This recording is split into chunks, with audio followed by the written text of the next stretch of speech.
মৃত কোলাহল আর অব্যক্ত ইতিহাস যেন জড়িয়ে আছে এই নগরীর প্রতিটা ইটে।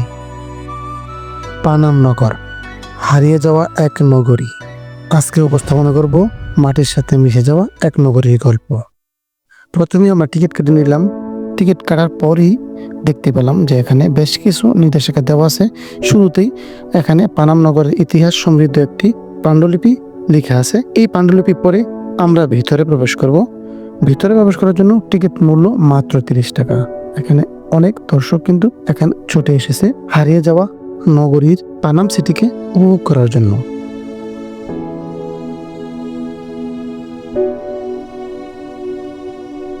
প্রায় ১৫০০ বছরের প্রাচীন শহর সোনারগাঁ ছিল বাংলার রাজধানী। মুসলিম শাসকদের অধীনে পূর্ববঙ্গের একটি প্রশাসনিক কেন্দ্র ছিল এই সোনারগাঁ।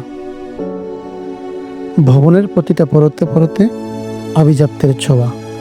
সেই আভিজাত্য বলে দেয় তখনকার শাসকরা কেমন শৌখিন ছিলেন। বঙ্গ অঞ্চল মুসলিম শাসনে আসার পর থেকেই ১৬১০ সালে ঢাকা বাংলার রাজধানী হিসেবে প্রতিষ্ঠিত হওয়ার আগ পর্যন্ত সোনারগাঁ ছিল বাংলার সুলতানি বাংলার অন্যতম রাজধানী ও প্রশাসন কেন্দ্র। পথে দুধারে কালের সাক্ষী হয়ে দাঁড়িয়ে থাকা ধ্বংসপ্রাপ্ত ভবন আর অবকাঠামোগুলো যেন হারানো জৌলুসের কথাই জানান দিচ্ছে। প্রায় ৪৫০ বছর আগে এই নগরী কতটা সমৃদ্ধ ছিল তা বারবার ভাবতে বাধ্য করে রাস্তার দুপাশে থাকা দোতলা তিনতলা ভবনগুলো। পানাম নগরের পথে হাঁটতে হাঁটতে মনে হতেই পারে ইশাখার আমলে চলে আসছি। কেমন যেন একটা রহস্য জড়িয়ে আছে এই জায়গাটিতে। প্রতিটা ধ্বংসস্তূপে যেন জড়িয়ে আছে একটা কাহিনী।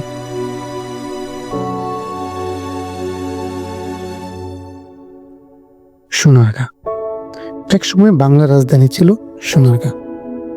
তাই সোনারগাঁকে কেন্দ্র করে গড়ে উঠেছে ব্যবসা বাণিজ্য, বন্দর আর নগরী। সোনারগাঁয়ের ভৌগোলিক অবস্থানের দিকে নজর দিলেই এর গুরুত্ব বোঝা যায়। সোনারগাঁ চারদিক দিয়ে 4টি নদী দ্বারা বেষ্টিত। উত্তরে ব্রহ্মপুত্র, দক্ষিণে ধলেশ্বরী, পূর্বে মেঘনা, পশ্চিমে শীতলক্ষ্যা। এমন ভৌগোলিক অবস্থান ছিল ব্যবসা বাণিজ্যের জন্য উপযুক্ত। তাই ১৩৩৮ সালে ফখরুদ্দিন মোবারক শাহর আমলে বাংলার রাজধানী হিসেবে ঘোষণা করা হয় সুবর্ণগ্রামকে, যা পরে সোনারগাঁ নাম হিসেবে ব্যাপক পরিচিতি পায়।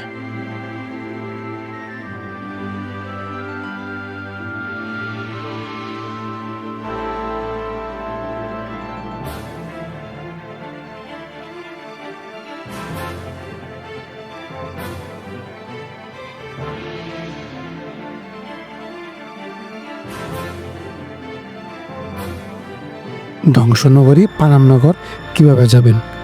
ঢাকা থেকে ৩০ কিলোমিটার পথ পানামনগর।